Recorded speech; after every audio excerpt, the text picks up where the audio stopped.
हाँ जी, अपना परिचय दो। मोर नाम अतुल दास महन, जिला अध्यक्ष छत्तीसगढ़ कांग्रेस सेना जिला कोरबा। आज हमन दीपका क्षेत्र के दौरा में हन। आज हमारे दीपका खंड के पदाधिकारी बन के साथ में हमन आज बैठक रखे रहे। समूह पदाधिकारी मन से आज विस्तार से चर्चा हुई से कि हमारे छत्तीसगढ़ महतारी की मूर्ति की जो स्थापना आई गई चौक महोरी से तेला प्रशासन के द्वारा वहाँ से हटा दी गई।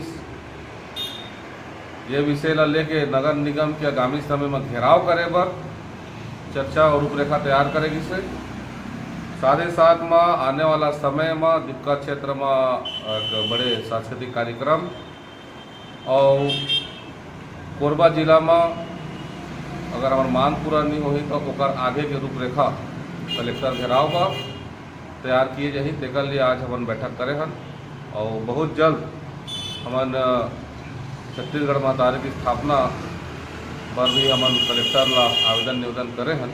निश्चित हमन ला सफलता मिली। यही सब विषय लेके आज संगठन के बीच में चर्चा परिचर्चा हुई से। जय जोहार। जय